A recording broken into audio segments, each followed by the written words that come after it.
Welcome to Simha Art Works, where you will find pencil and charcoal based sketches of incredible stone sculptures from southern India. You will realize India has many wonders that are unknown to the outside world. Hi, I am Partha Rajagopal. I welcome you to this presentation. Simha is a Sanskrit word which means lion. All the sketches that I have made and have been working on are based on a style known as the Hoysalas Style. It belongs to the golden age of an empire in southern India about 800 years ago. The Hoysala Empire built temples to mark their golden age. These temples are situated in southern India near the city of Bangalore. It's about 100 kilometers west of the city. You can see it here on Google Maps.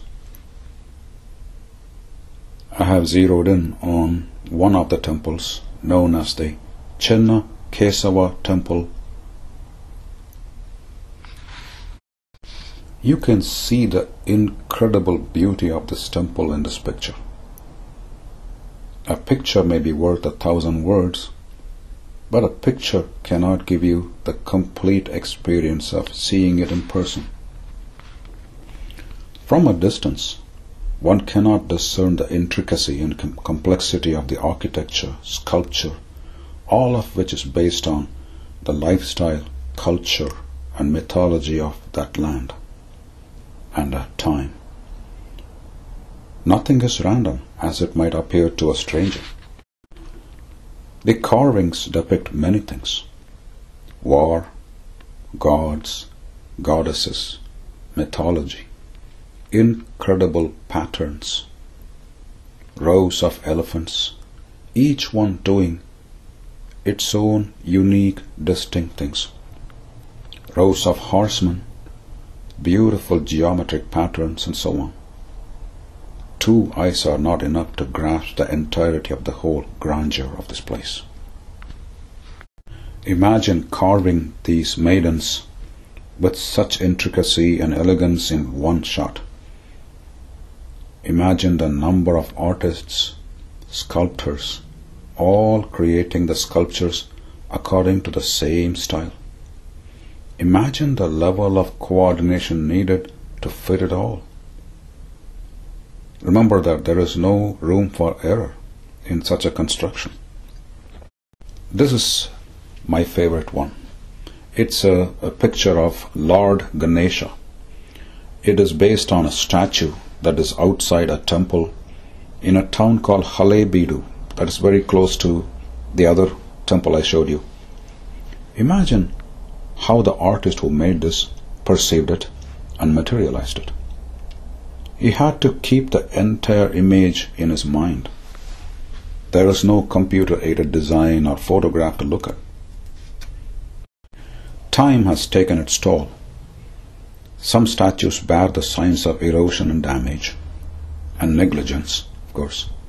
I decided that I can only appreciate the wonder if I could draw it. In that process, I could go back in time and be with those artists who made those wonders. Here is a rendering of my sketching of Lord Ganesha, the various stages of it. I in fact added a right palm for him, which is broken in the original statue. I have drawn more. I welcome you to visit my website simhaartworks.com and support my endeavor. I want to do more. I even want to sculpt at least one of these. That's my dream. The original Ganesh sketch is drawn in pencil to a 8.5 inch by 11 inch size. But I've got extremely high quality digital images. Thanks to modern technology now, I can reproduce almost the same quality of a reproduction image, and I can also print them to various sizes. and I can share them with everyone. Here is a picture of a maiden. She is almost dancing, feeling joyful, wandering in the garden. I tried a larger format of sketching with pencil and charcoal, learning contrasting. This sketch is about 16.5 inches by 28 inches in size. This is one of my favorites. She's called as Dharpana Sundari. She is holding a mirror on her left hand. She is displaying her ornaments and jewels. This is how men and women were in those days. Clothing was minimal. Ornamentation was rich. Remember, it is a hot place in a hot tropical environment. The carvings on the back depict the trees, branches, and leaves. This is the same lady. I drew her in a close-up. I saw this picture in a pamphlet. It was a thumbnail-sized picture. I loved the shadow effect on it.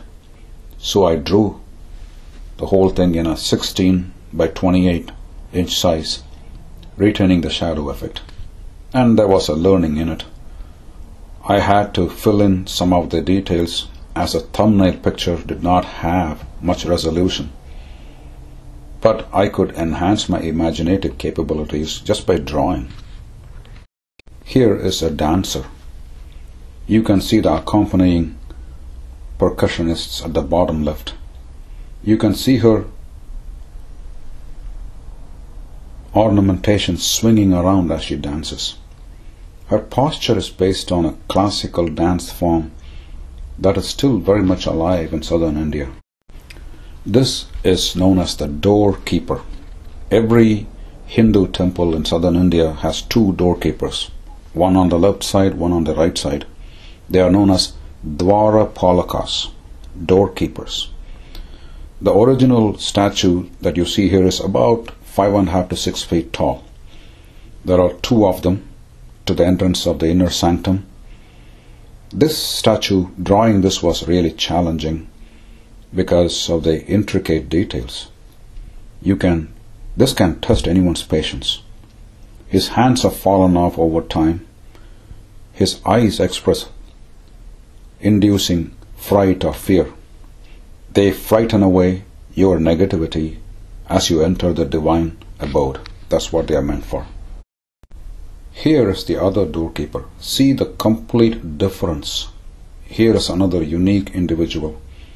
He looks a little milder. And these statues look alive when you see them. Their expressions are very real.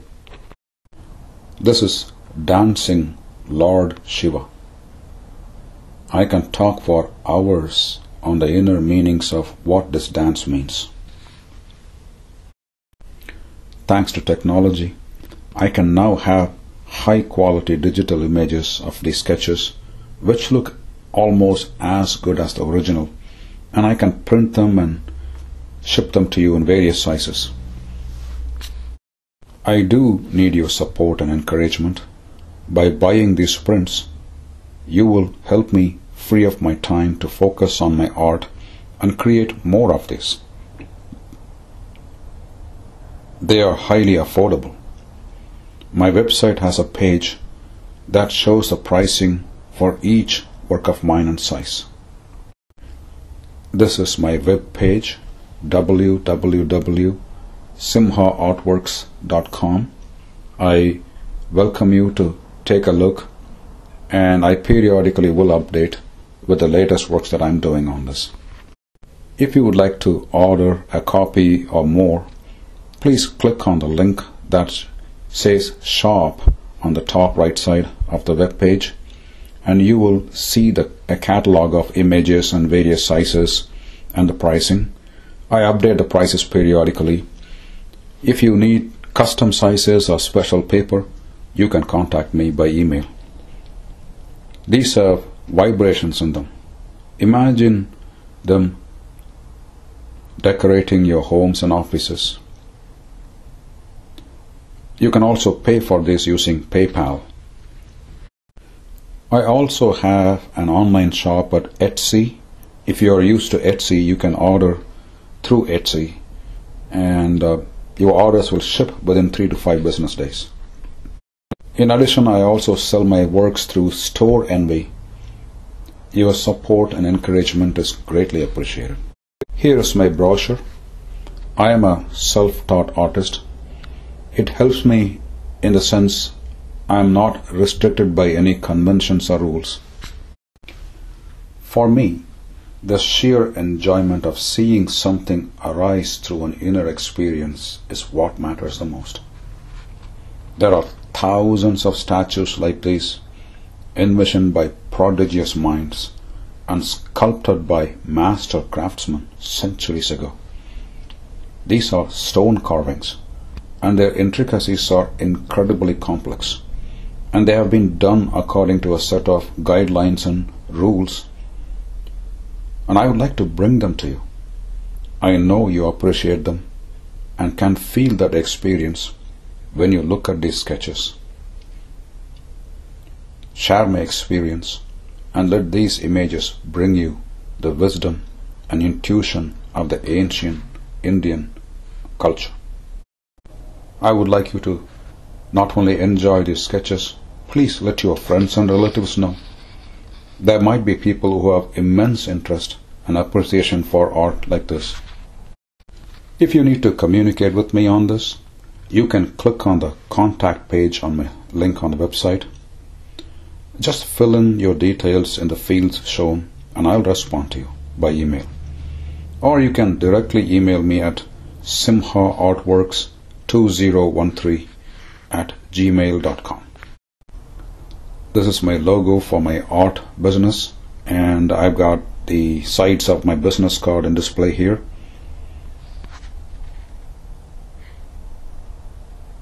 The logo on the top is something I drew from the inspiration I got by drawing this sculpture. Here is a sample of how I work. I am just touching up on a pattern that I have drawn before I fill in with shades. And this is a purely meditative experience. I periodically give lectures on my work. I have attached one such lecture here. I welcome you to listen to one of these lectures where I talk about the different sculptures and what they really mean, what their inner meaning is. And it's a very interesting thing to know about the culture behind each sculpture or each sketch. Thank you. This is known as Ganesh in India. It's a temple in southern India. It was built about 800 years ago. And it's near the city of Bangalore, about 100 kilometers from there. And I have seen the best stone sculptures in my life over there. And all these sketches are from that temple. And if you go there, you wonder how these people built all these things, right? We always think we are modern beings. We have all the tools, we can make the best buildings on earth. But you look at the Egyptians, you look at the Mayans, you look at the Chinese, you look at many of the ancient cultures, they have done mind-boggling stuff. This lady here, she's actually a 3.5 foot tall statue. She's on the top somewhere, on the plinth somewhere up there. And there are thousands of statues like that. She's looking into a mirror, and if you drop a plumb line from her nose, her toe is pointing up, and it will align exactly with the toe. They have done all kinds of tricky stuff, and you need a tour guide to take you there to see each and every one of them. And outside the temple is this massive statue. This is about 5 feet tall. When I did this drawing, I did this just to appreciate the details of it. I wanted to see how it felt. In a pencil sketch, if you made a mistake, you can quietly erase it or make up for it. In a 3D stone, you make one mistake, you are done. You have to start all over again. And you look at these statues, there are 3 temples. Each one has got thousands of statues, dance postures, war postures, mythology. You go through, you need about 10 days to see each temple, that much is there.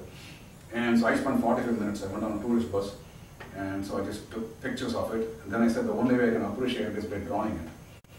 And I had never drawn this before, and I didn't take any formal training in it. I just started drawing it. It was a spiritual experience. And I learned from it. Anytime you start anything, they say pray to Ganesh.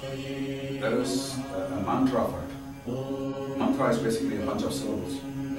And they have chosen the sounds in such a way, and they are musical in nature, so that they begin to trigger inner vibrations within you. So you can just chant it. People have names. Every person's name is after God's name. My name is after God's name. So by calling my name again and again, you are reciting that syllable. A being is not just an image.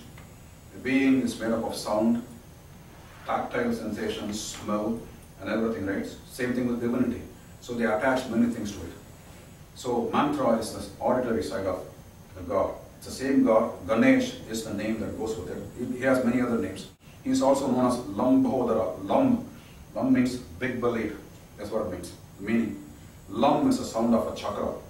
I don't know how many of you know about the chakra systems. Lam is the sound of the base root chakra. So by saying his name Lambhodara, you are reciting the chakra symbol. So they have got various, you will say he did this, he did that, all the deeds will be recited, but all of them are a bunch of syllables. And you have to say them in that language, and the way it must be said. So they would never tell you to write it down. You have to verbally hear it and verbally learn it, because that's how you know the exact tone, the pacing, all the accentuation and everything. So when you learn that, it begins to set up an inner vibration inside of you. And if you go on India on the street, you will find many temples to this god. People will be breaking coconuts. So you go stand in front of Ganesh and say, please let me get through this exam. And I will break 108 coconuts for you. And people seriously do that. I've done that. So, because exams are always hard. And of course, I didn't break 108 coconuts. But I will be hanging around when they come and break the coconuts, and I will take the pieces and we'll all fight each other to take it. It was fun as a child. And so there's a mouse. I didn't put a mouse here. There's always a mouse associated with it. And he has an elephant head. If you ask people on the street, what's the story of Ganesha? They will say, oh, well, he is the son of God Shiva, this god here. Shiva is one of the most ancient archetypes in India. Shiva itself is a bunch of syllables. It's associated with your birth. Shiva. I can talk for hours on these things, but anyway. And his wife, his consort, he is the eldest son, according to the street level story. And one day Shiva came to visit his wife, and mother told the son, stay outside, I'm taking a bath, nobody comes in. So he stood outside. So Shiva came and said, I want to go in there, why are you stopping me? He said, you cannot go in, mother is taking a bath. He said, I am the father. He said, it doesn't matter, you cannot go in. So the father got angry, so he cut his head off. That's how the story goes. And mother came out of the bath, and father realized, oh, what have I done? So he ran and then found an elephant, cut its head, put it on the boy's face and smiled. And mother said, all right, gave him life again. And so as a result, he remained with this head. That's how the story goes, right? And he likes certain types of sweets. And so every function, you go to especially in southern India, music or dance or anything, the first song they will sing will be on him, asking him to bless them so that there is no obstacles, no stumbling, no fumbling. And so he is the Lord of the ground, as it's called, the earth, Lord of the root chakra. So he is the gatekeeper of that. So these are the things you hear on the street. But there's another inner meaning to it. It's very interesting. Why he has an elephant head is very interesting. There are many meanings they have, right? One of them is that amongst the land mammals, the elephant is the largest, and the mouse is the smallest, and the human comes in between. So you will hear explanations like this. But then there is even deeper meaning than that, and you have to realize it on your own. I don't know how many of you know about the chakra system and this ethereal body. And the root chakra, then there is a sacral chakra, there is a fire chakra, and then there is a heart chakra, and then throat chakra, and then here, and then here. He is the lord of the root chakra.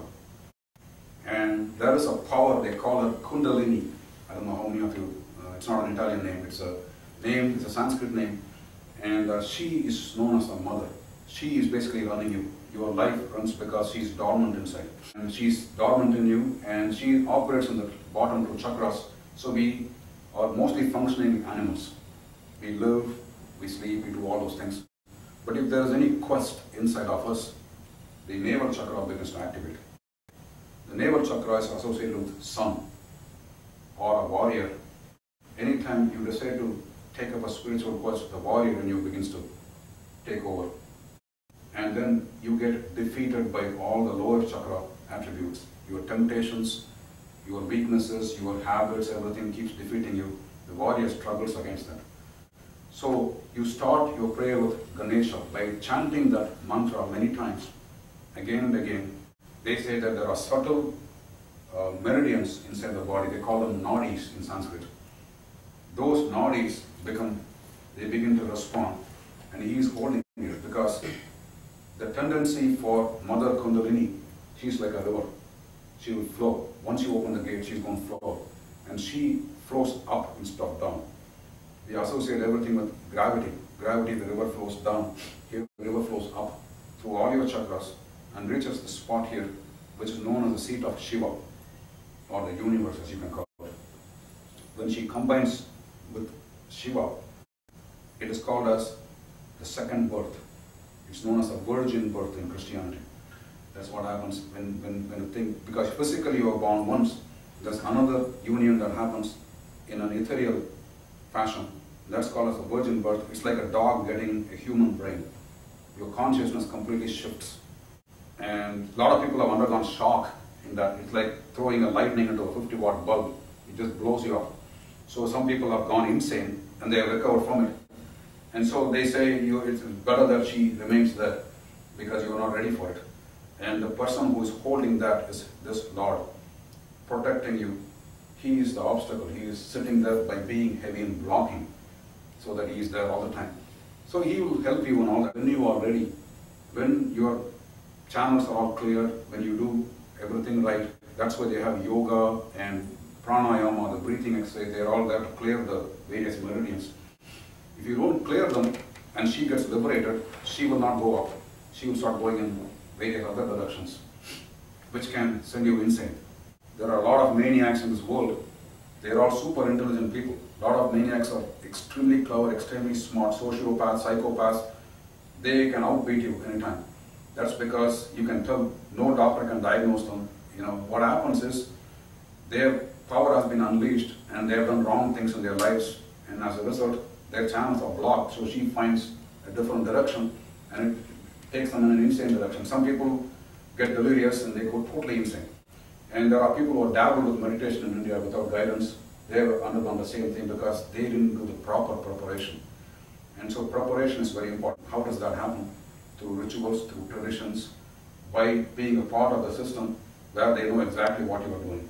So by doing this, you are beginning to enhance your spiritual progress, and when that happens, she unleashes, and the obstacle removes the obstacle. And then she goes to the crown here and then merges with the Lord of the universe. That's what they say. When this happens, it's associated with the sound. Each chakra is associated with the sound.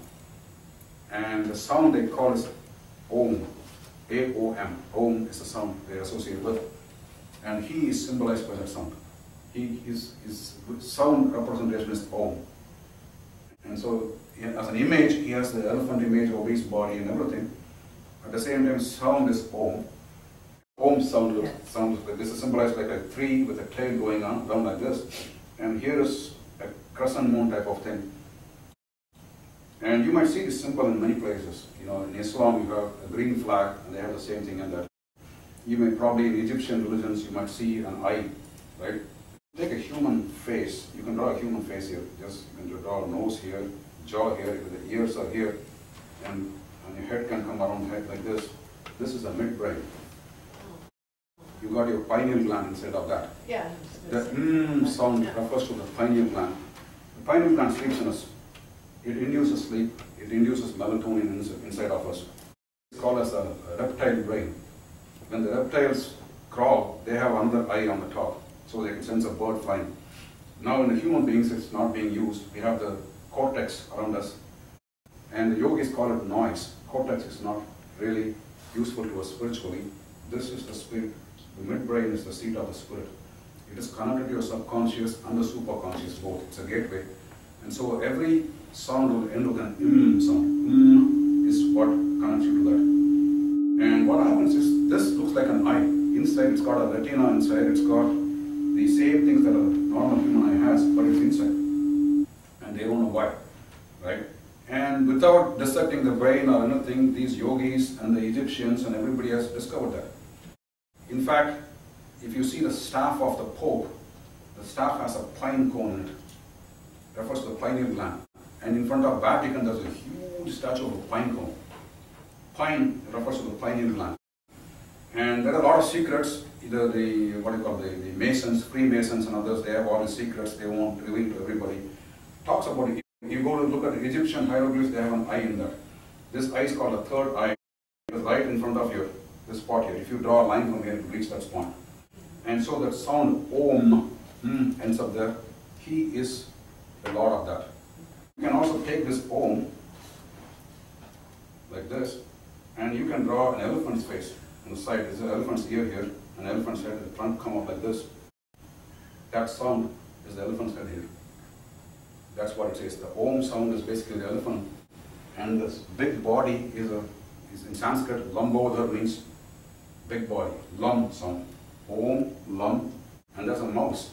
And I have seen mice in India, it's a tropical place, there are a lot of mice around, you cannot eliminate them. They multiply within a year, they've got 5 generations. They're extremely intelligent. In homes, they will drill through the wall, they have holes, one mouse will come out, and as you're watching it, it'll go in a direction. If you're to chase it, 10 others will get down and go the other way.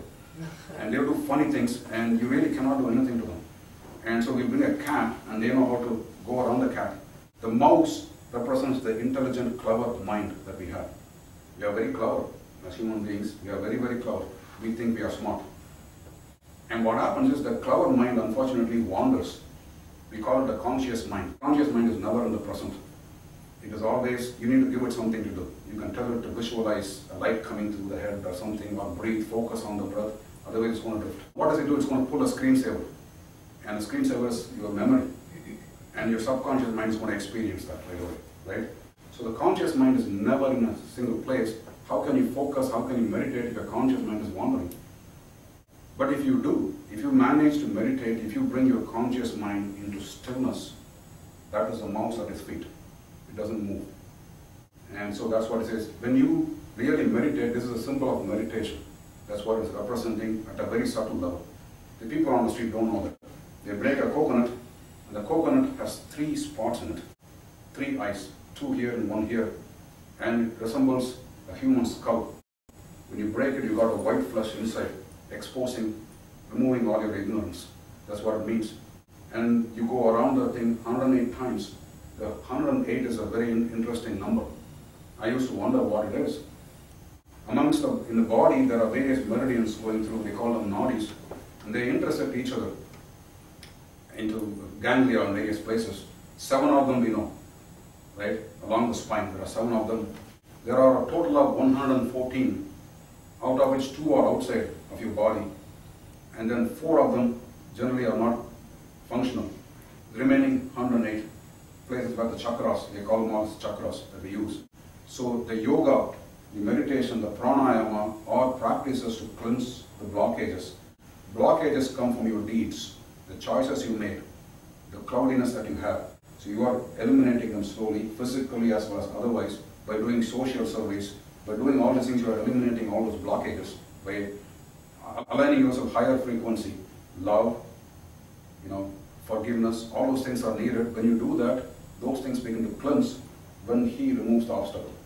And mother will go up all the way and giving you the second birth. That's what they call as a virgin birth. And the word Brahman comes from that. The guy who has achieved that is known as a Brahman. Brahman is a person who has had a second birth. When you align your conscious mind and completely keep it under control, you enter this realm where there is no reference. And you can comfortably enter that and realize something, that this nothing is not empty. This nothing is everything. And that's what we call as the universe. And that's what you realize. So there are profound meanings for every day. You have to use your 5 senses for everything. You are visual, you are auditory, you are kinesthetic, right? You have sense of smell. So every deity is associated with an image. So when you look at that image, when you hear a sound, the subtle sounds begin to trigger vibrations. Likewise, when you see a particular image with certain attributes, they begin to trigger certain parts of meridians in your brain and elsewhere. And same thing, if you smell camphor or incense or something, it begins to excite certain, so all put together, and you're chanting the name at the same time, also thinking good things, doing good things. When you do that, you begin to slowly drift towards the inner balance. Your interest around begins to change. Your association changes. You no longer are drawn to all this mundane, worldly stuff anymore. Coffee doesn't excite you anymore. You like the quietness, you like the stillness. Every raindrop feels wonderful. then you slowly start withdrawing yourself.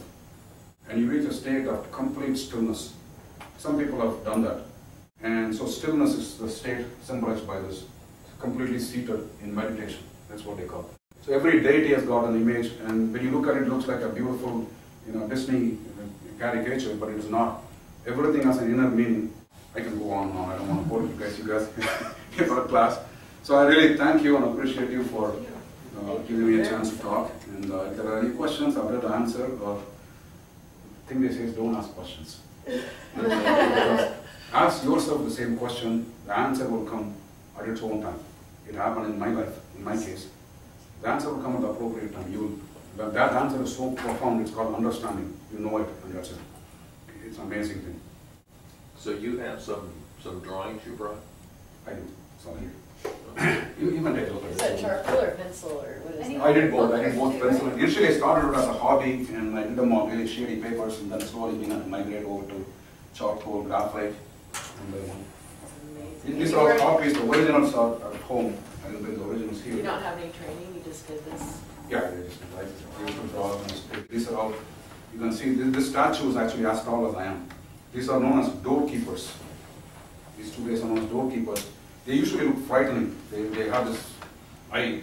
What it means is when you're walking into the sanctum of the temple, they frighten away the evilness inside of you as you go inside. I mean, nobody cares. They're taking pictures and nobody's looking at this, but that's what they mean. But they've taken a lot of effort to put it together. Here is just a dancer. She is a figurine like that on top of the temple. If you go to India, do visit this place, and if you want information, I can give you the information. It's worth going. It's really mind-boggling architecture. And Shiva, dancing Shiva here. See, he's got 4 hands, and he's got it's all inner meanings. And I can talk 2 hours just on this. Usually he dances not on a flat thing, he's got a baby-like structure. You might have seen that picture of dancing Shiva someday. It all has an inner meaning. It's got fire on one hand, it's got a skull on the other hand. And These were created 2,000 years ago, or were these created many? 800 years ago in this particular temple. Oh, I But meant the that's what I tradition meant. I meant goes 1,200, but 800 years 800 ago. years ago. But there are many other temples which are even older than that. Just drawing gives you this experience of enjoying it and understanding it. It's all spiritual. I got some brochures of my website for my sketches. And you take one copy with you, and I'll